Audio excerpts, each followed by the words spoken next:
Bismillahirrahmanirrahim. Assalamualaikum warahmatullahi taala wabarakatuh dan salam sejahtera pada semua.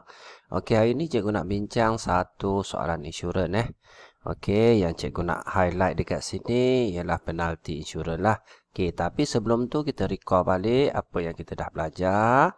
So, kita tengok Encik Firas ingin membeli insurans kebakaran untuk rumahnya. Nilai boleh insurans rumahnya RM350,000. Polisi insurans kebakaran yang ingin dibeli mempunyai peruntukan co-insurans untuk menginsurankan 80% daripada nilai boleh insurans hartanya dan deductible sebanyak RM2,000.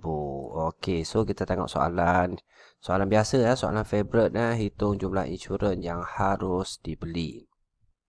Okey, sebelum tu kita recall sikit apa yang perlu kita tahu Untuk KSSM ni yang pertama sekali co-insurans lah. Pelajar kena take note apa dia co-insurans. Okey, co-insurans cikgu tulis balik Co-insurans ni ialah perkongsian. Okey, perkongsian antara syarikat dan pemegang polisi. Okey, so dekat sini dia kata co-insurans 80%, bermakna syarikat 80% lah dan pemegang polisi ni 20%. Yang ni pelajar kena tahu basic. Okey, seterusnya yang kedua pelajar kena tahu deductible. Apa dia deductible? Cikgu tulis kat sini. Okey, deductible pemegang polisi bayar sebelum membuat tuntutan.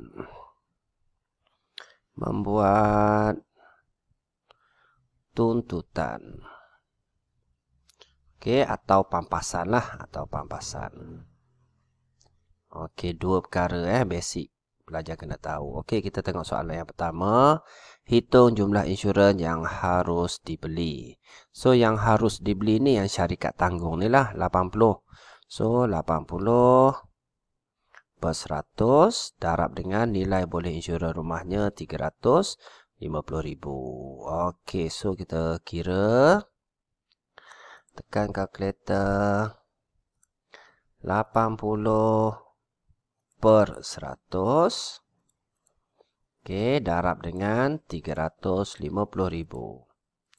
2, 3. Okey, so kita akan dapat RM280,000.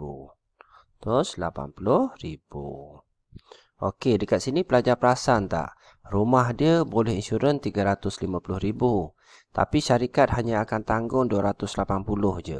Dia nak balance lagi RM70,000 tu, pemegang polisi ni yang tanggung. Tu maksud perkongsian lah.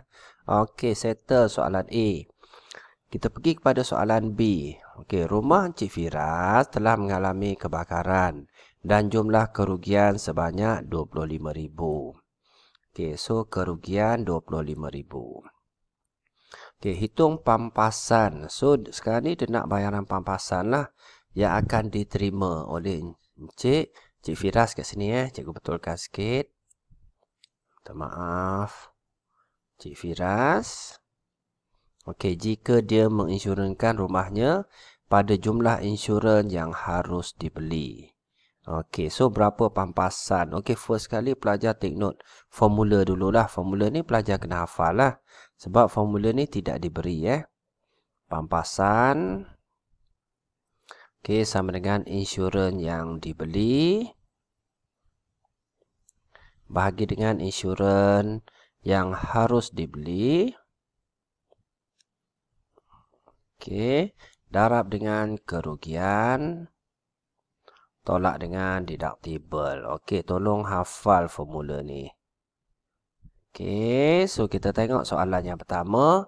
Berapa bayaran pampasan yang Firas terima? Okey, kalau dia insurankan pada jumlah insurans yang harus dibeli. Maksudnya, dia beli insurans dengan jumlah yang harus dibeli lah. Maksudnya RM280,000. Okey, bahagi dengan insurans yang harus dibeli RM280,000. Darab dengan kerugian RM25,000. Tolak dengan deductible. So, deductible ni cikgu masuk nilai teruslah RM2,000. Okey, so 280,000 bahagi dengan 280,000 habis So, kita akan dapat 25,000 tolak dengan 2,000. 25,000 tolak dengan 2,000. So, kita akan dapat 23,000. Okey, so settle untuk soalan yang pertama. So, kalau pelajar dah biasa jawab soalan ni, dah biasa dah. Kalau dah tahu dia beli insurans yang harus dibeli, pelajar akan tolak direct je. Tak guna formula ni Maksudnya kerugian dia 25,000 tolak dengan 2,000. So dia akan dapat 23,000. Pelajar akan tolak direct je. Kalau pelajar dah faham lah. Okey, so kita tengok soalan yang kedua. Okey, soalan yang kedua. So, berapa pampasan dia kalau dia beli insurans 150,000? Okey, so kita tengok formula yang ada, kita guna formula yang sama Pampasan okey, sama dengan insurans yang dibeli, so dia beli 150,000 je. Okey, per dengan insurans yang harus dibeli 280,000 darab dengan kerugian 25,000. Okey, tolak dengan deductible 2,000. So, berapa pampasan yang diterima? Okey, cikgu tekan kalkulator. 150,000.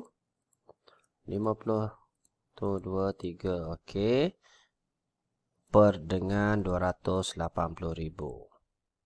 Tu 2, 3. 280,000. So, kita akan dapat okey, 0.5357 ni lah. Darab dengan 25,000. Okey, so kita akan dapat jawapan dia 13,392.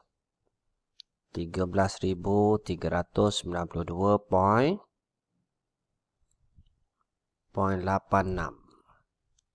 So 86, so kita tolak dengan deductible 2,000. Okey, so cikgu tolak dengan 2,000.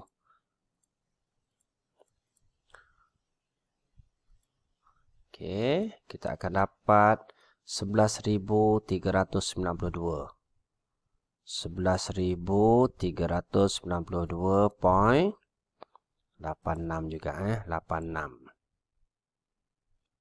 Okey, so yang ni pampasan yang diterima.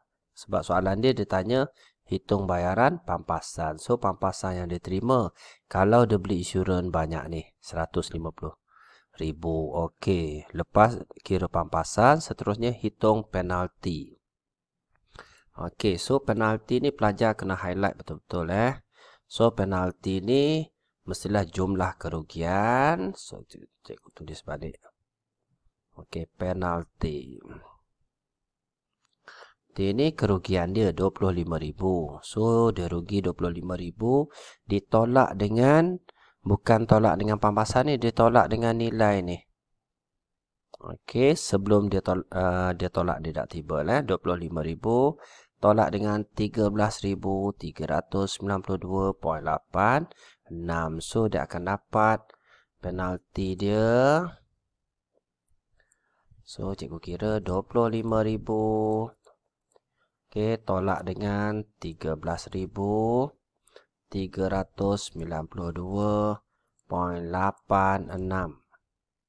Okey, so penalti dia 11,607. 11,607 point berapa ni? 0.14. Okey, ni ialah penalti dia lah. Kalau dia tanya peratus, pelajar mesti tukar kepada peratus. Okey, so kalau kita kira peratus dekat sini, kita akan dapat. Okey, so kalau dia nak dalam peratus penalti dia, so 11,607.14 bahagilah dengan jumlah kerugian dia 25,000. Darab dengan 100. So kita akan dapat berapa peratus ni? Okey, so 11,607.14 bahagi dengan 25,000. 2, 3. Okey, so kita akan dapat 0.46 darab dengan 100. Okey, so penalti dia 46.43%. 46.43%. Kalau dia nak dalam peratus lah. Sebenarnya penalti dia banyak ni je. Okey, so seterusnya untuk soalan C. Rumah Encik Firas telah mengalami kerugian menyeluruh. Okey, pelajar take note dekat sini. Dia ada point dia. Kerugian menyeluruh. So, kalau kerugian menyeluruh, okey, jika dia menginsurankan rumahnya dengan jumlah 200,000, hitung bayaran pampasan yang diterima. Okey, so sekarang ni kita tengok. Kalau ada perkataan kerugian menyeluruh, kita just tolak dengan deductible lah. So, 200,000. Okey, tolak dengan deductible 2,000. Okey, so kalau kita kira biasa, dia akan dapat 198,000. Okey, ni pampasan yang diterima lah. Okey. So, dia akan terima 198,000 lah. Kalau dia tanya berapa kerugian yang ditanggung. Kerugian. Okey, yang ditanggung oleh Firas ni mestilah harga rumah tu 350,000. Okey, tolak dengan 198,000. So, yang ni kerugian yang ditanggung lah. Okey. So, kita tengok 350,000 tu 2 3 tolak 198 tu 2 3. Okey, so ni kerugian yang ditanggung lah 152,000. 52,000. Okey, so settle untuk soalan ni. So dekat sini cikgu nak highlight bila penalti mesti sebelum tolak dengan deductible Okey, jumlah insurans yang dibeli bagi insurans yang harus dibeli darab dengan 25,000. Okey, ini pelajar kena take note. Okey, so settle untuk soalan ni. Cikgu harap video cikgu membantu sebelum SPM ni. Jangan lupa like, komen dan subscribe. Terima kasih semua. Assalamualaikum.